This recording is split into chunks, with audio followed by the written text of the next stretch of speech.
guys, this is Swordsmaster here, and today is a very special day. It's Fire Emblem's 30th anniversary, and we're going to be doing something awesome and special. Well, I am. I'm going to talk about my top 5 favorite Fire Emblem games. So, Fire Emblem, I got into it about 5 years ago now, and I first heard about it when playing Super Smash Bros. 4, so for the 3DS or the Wii U, and I found out about it through that way. I also found out about it through Brawl, and funny enough, my first game was Sacred Stones. Sadly, Sacred Stones did not make it on the list. And there are 2 other games that also did not make it onto the list. But I will talk about that in a sec. So, Fire Emblem, it's a series that means a lot to me. I've always enjoyed the stories, the characters, the gameplay. I enjoy everything about it. And I thought it would be fun to make a, well, let's say unscripted, edited video to celebrate the 30th anniversary of one of, if not my favorite video game series of all time. So, I'll be talking about my top 5 favorite Fire Emblem games of all time. And, well, hopefully these don't change in the future, but I'm pretty sure they won't. Unless a new Fire Emblem game beats out the top 5. But before we begin, let me give a couple honorable mentions to Fire Emblem 3 Houses and Thracia 776. Now, 3 Houses, it has good gameplay, has good characters, the story is meh. And with Thracia 776, well, I've never beaten it, but regardless, it is still a good game. And the only reason why these 2 games didn't really make it on the list is I enjoy them only for the mechanics, and the characters are hit and miss. 3 Houses, good characters, not so good story. Thracia has decent characters and a decent story, but these games just weren't good enough to make it on the list. But I thought I would mention them anyways, because of how much I like them.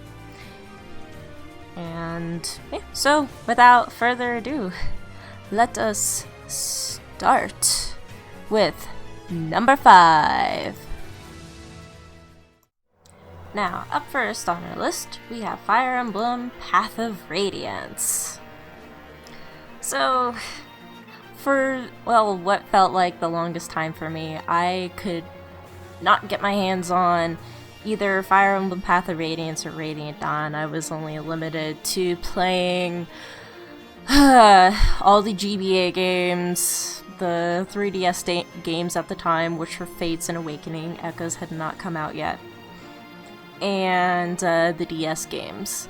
And I did not want to try my hands on the first 5 games because I was too afraid to at the time. I was a little wimp. But when I finally got a decently better laptop one year for my birthday, I emulated Path of Radiance, and it worked pretty well for the most part, except for the cutscenes. The cutscenes were a bit laggy for me. But other than that, I had a pretty good working game on it, and I enjoyed it. I enjoyed it a lot. It was a lot of fun. I loved the characters. I liked Ike. Who doesn't like Ike, though? And I loved the world of Tellius. I loved the story, and the gameplay mechanics were fine at first, but now when playing it on a GameCube, I legitimately own the copy now. I don't have the luxury of save states, so I feel like I've gotten better at this game because of that. And so being able to enjoy the mechanics to the fullest, planning out the strategy, the perfect strategy. It's a lot of fun, and I absolutely enjoy it. The music is also pretty good too. I like some of the maps. Some maps are better than others. Cough, pitfalls, cough. And, well, I mean, then again, you can't have a Tellius game without pitfalls. Am I right? But anyways, overall, I'd say this game is pretty solid for what it is. The story is definitely up there. I know a lot of people probably say the story is meh, or the gameplay's meh. But for being a game that was sort of an enigma to me, I definitely have some good experiences with it, and I would recommend anyone to play it because it's a pretty solid title in the series. Yeah, and so being able to play it for my birthday was a very good gift, even though it was emulated, but still. I think I had a pretty fun time, and that's pretty much all I have to say about it. Although the next 4 titles definitely beat it out in all the grandeur it had to it.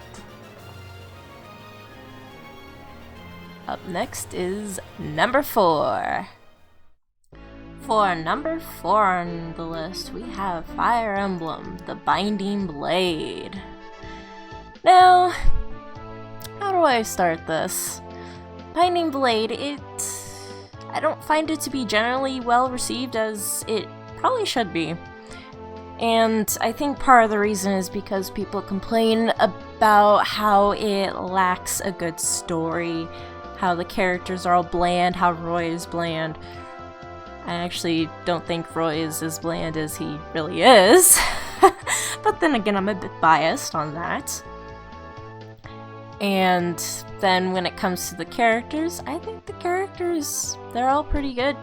Binding Blade has a really good cast of characters, and I enjoy them. I also like them all as units, and well, obviously some are better than others. Gwendolyn. And the music is good. For a GBA game, it's easily my favorite Fire Emblem GBA game. Yeah. And also, the story is good. I actually like it. There's a lot of world building. You find out a lot about Etruria. There's good lore in Sakai. The legendary weapons and the lore behind this game is really good. And I would compare this game to Thracia 776, where both games definitely focus on the world and kind of the lore of both Alib and Jutgril, or Thracia in specific. But what Binding Blade does better than Thracia in terms of world building is, well, in my opinion, you get to see everything, and you get to see the whole continent, whereas in Thracia, it's just like a small subset of Genealogy's world. Like, Fire Emblem 7 is a small subset of the Binding Blade's world. And so that kind of limits those two games. But with Thracia, it feels like you're in an all-out war. Like with Binding Blade, it feels like you're in an all-out war. Well, Thracia, not so much. And in Fire Emblem 7, it just feels like a little skirmish. No really significant battles or anything like that. In Fire Emblem 7, our overall's not so good on that. But, back to Binding Blade. It's pretty good. I enjoy it. I enjoy it every time I play it. And again, like I said, I love the lore. I like the story behind the legendary weapons, and they are definitely some of the more cooler special sacred weapons of Fire Emblem. definitely better than the regalia of Arcanea, but not as good as, say, the crest weapons in Three Houses and the holy weapons in Genealogy. But better than Tullius's legendary weapons, except for Ragnar and Alondite, because those are the only two significant. Yeah, but anyways, Binding Blade overall, it's a good game. I like the tactics behind it, the gameplay's fun, and I also like the fact that there is varied units. So there is a lot of different units that you can work with. So every playthrough can be unique, or every playthrough can be the same if you like to use some of the same units, which I don't blame you, because not every unit in this game is created equally. Although, then again, like, some people are probably going to be like, oh, I want to use the meme units, which is totally fine. I mean, every game has meme units. Like, you got Gwendolyn, you got Barth, you got Ogier, you got Boris, pretty much all the generals.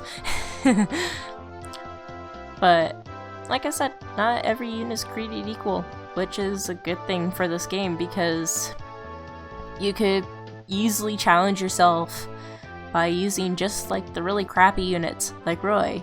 Although you're always forced to use Roy, so you kind of got no choice there. But yeah, I think that's all I have to talk about with the Binding Blade. Those are just my thoughts on it, so yeah. Well, but let's move on to the next title on our list. Number 3.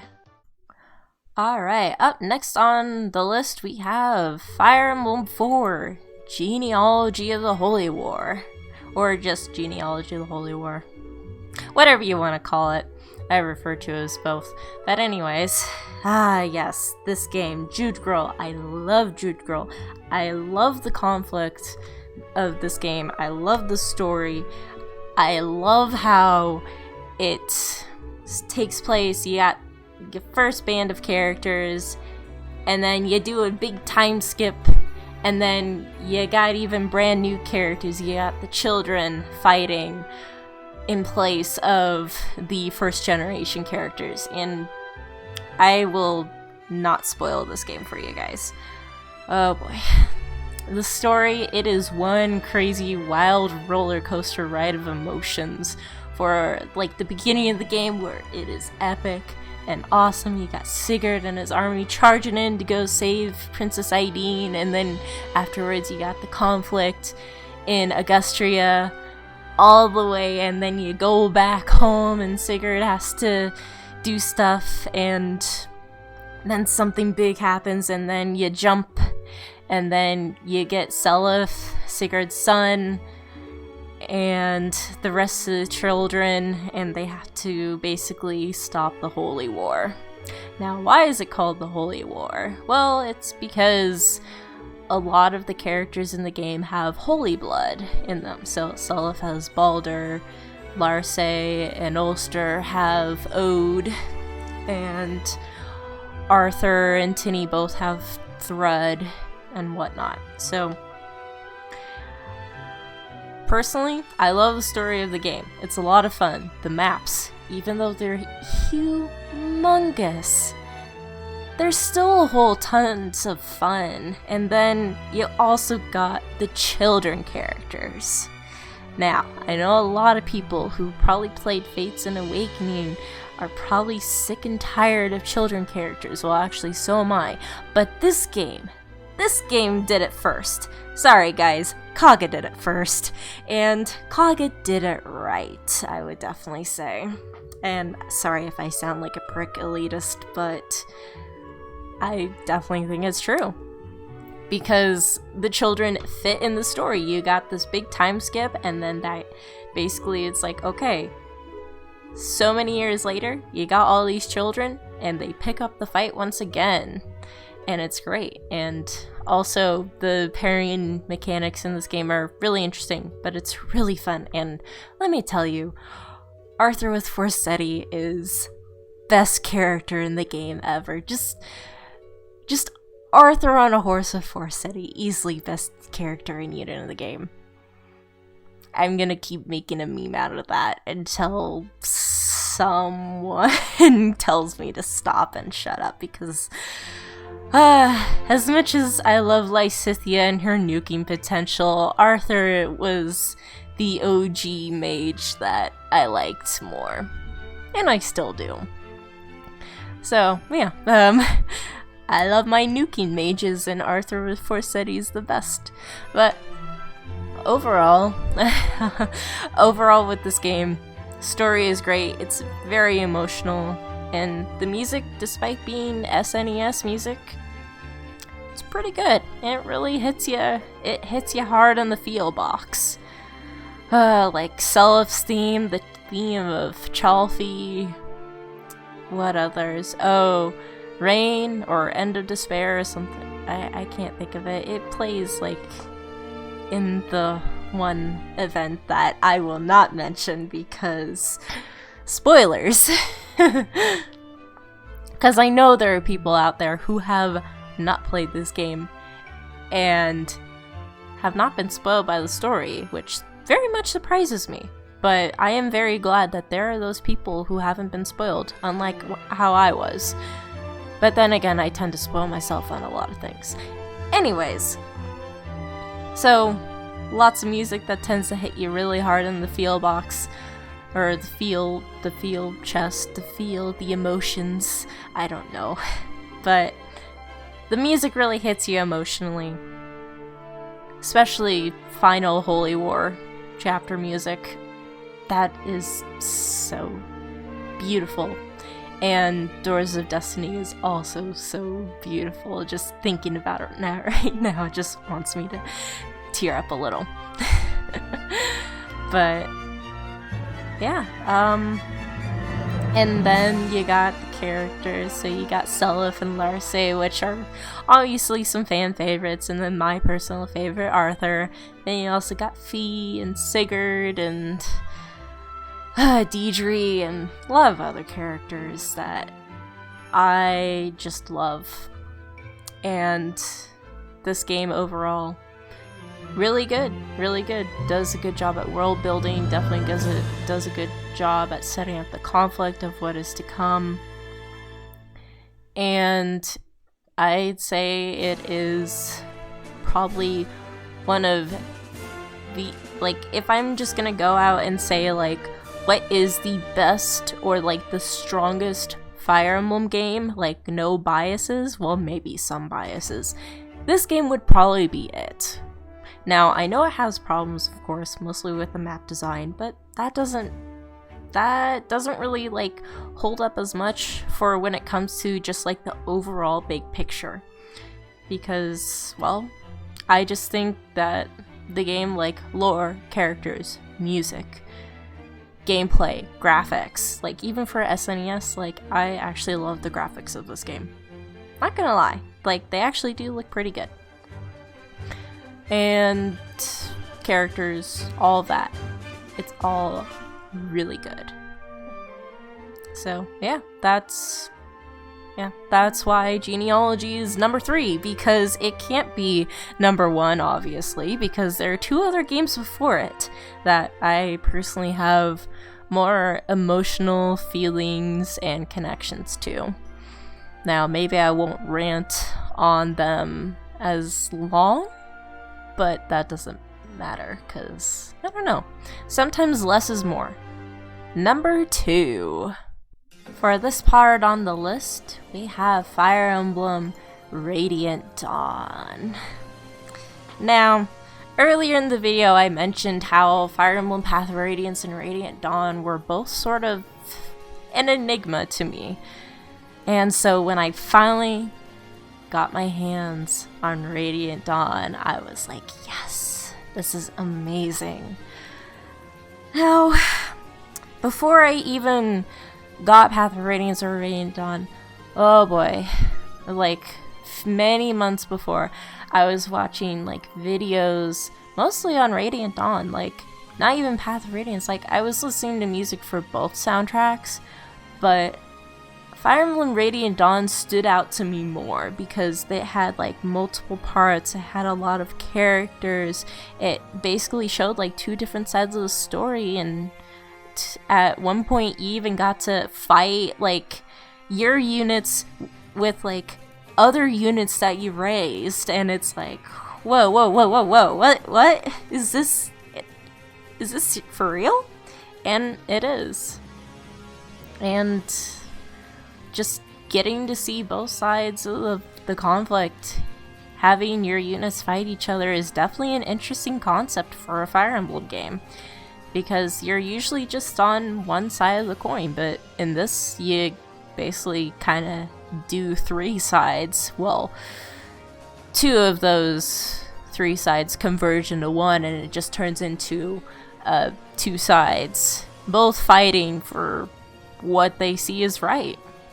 Oh, more or less. There is this whole thing called a plot device called the Blood Contract that basically somewhat retcons some things, and that's why a lot of people give the story a lot of flack, and also just the pacing of the story is also rushed and whatnot. But you know what? That doesn't really matter to me. It's like, I know it's gonna sound kind of weird, but like, this game to me like feels like Binding Blades War but on steroids, if that makes any sense, because it's pretty much an all-out war, and it feels like one, like with the cutscenes and how epic and awesome the music is, and the different kinds of maps. You even get like a map that's like specifically you just use flying units on, and I love that.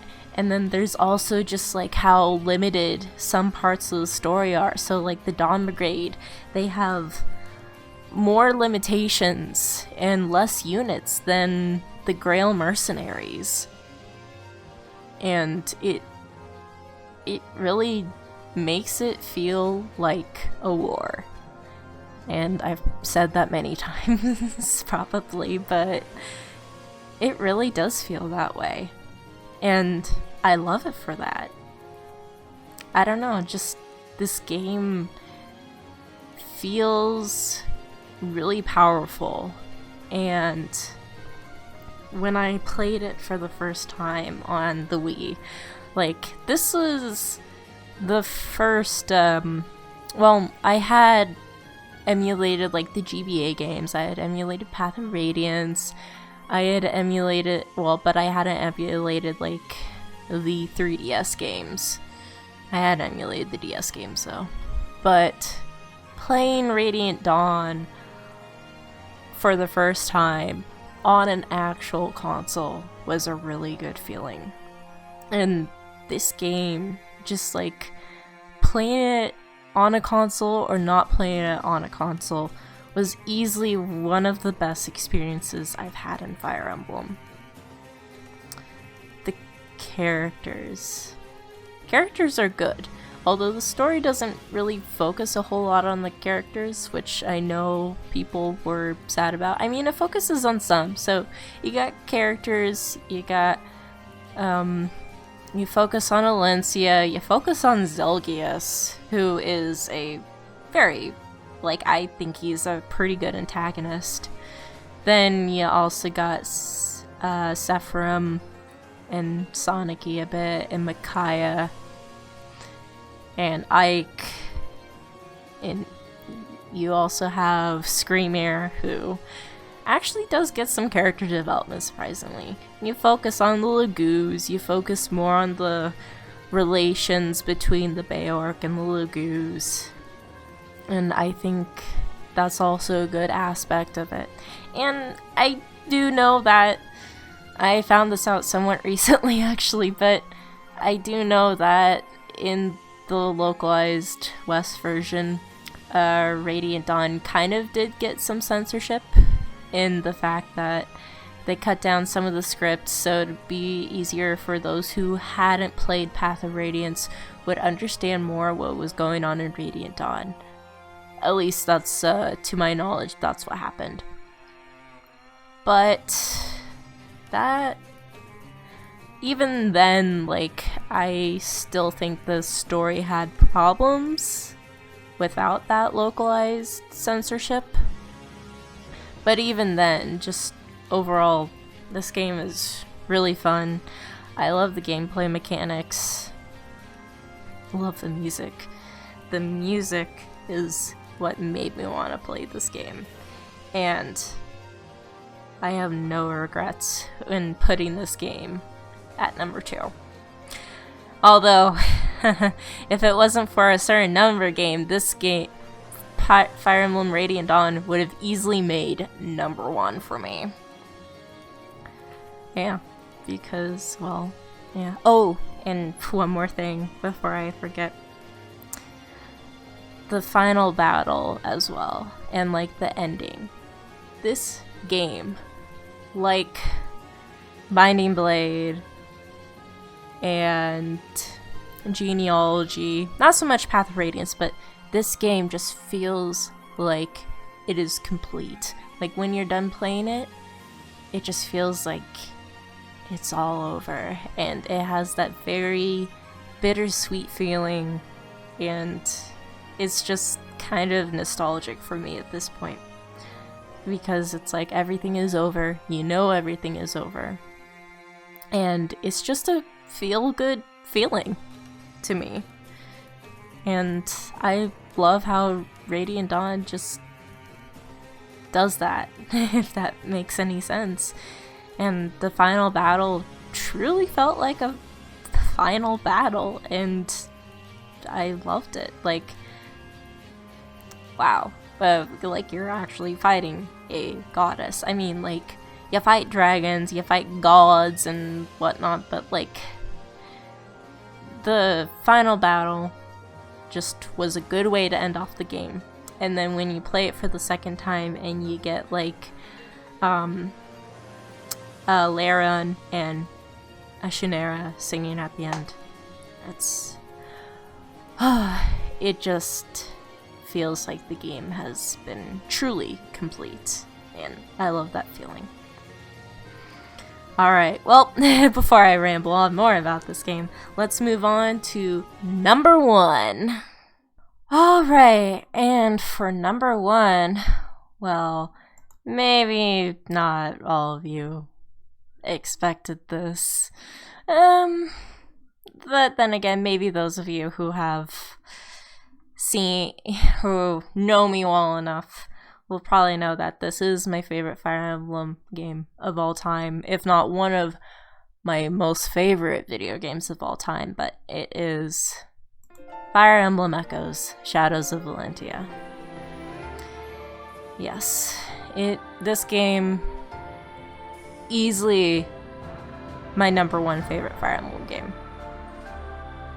And, well, where do I start?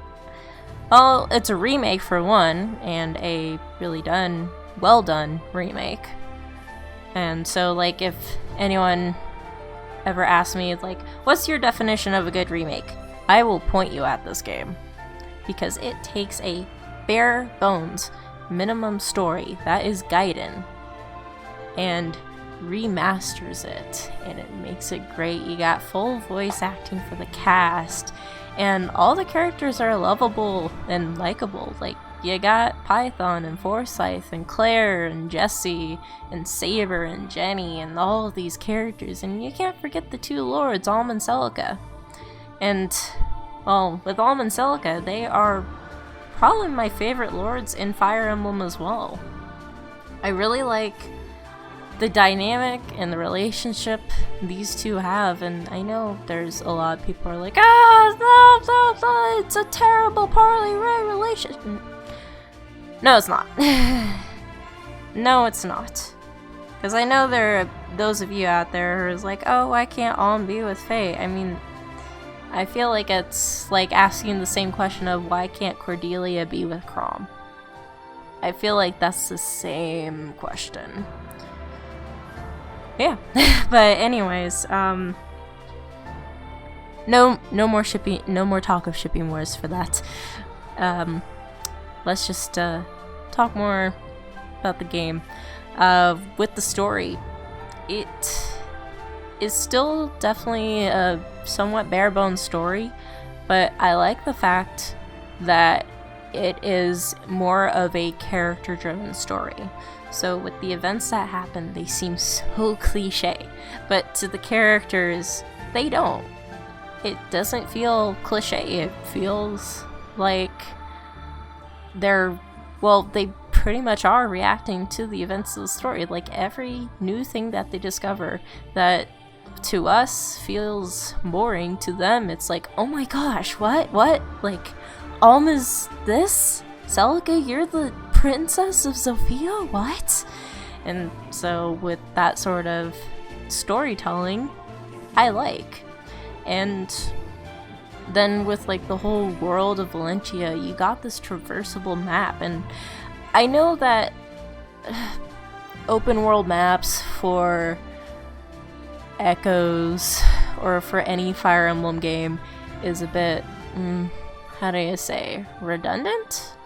No, not even redundant. It defeats the purpose of Fire Emblem because you got the ability to grind. But with this, I actually like the traversable world map because you get to see everything. You get to scope out the map. There's like descriptions for every location you go to. Like even if it's just Regale Plains 1, Regale Plains 2, or whatever, you still got like descriptions of each location on the map. And it makes the world feel truly alive. And also the voice acting helps. And the music helps. The music definitely sets the mood. Like, you got songs for bygone days. You got What Lies at the End. You also have Emperor Rudolph's theme and Berkut's theme. Oh, the villains, by the way. They also feel pretty good. Berkut, very, very good villain and antagonist. And he's definitely a good foil for Alm. Whereas on Celica's side, she mostly deals with Jeddah, kinda. But with her, it's a pilgrimage, whereas with Alm, he's on a mission to basically free Sophia and defeat Regale, whereas Celica's out to free Milla. So even though both of them have different roles in the story, their paths do cross and yet intertwine, even if they are far apart. I know, that just sounds very, very sappy, but I don't know how best to word that, to be honest. But with their two stories, I don't know, it feels like it is a true journey, and even though you're swapping between the two characters, it's a lot of fun.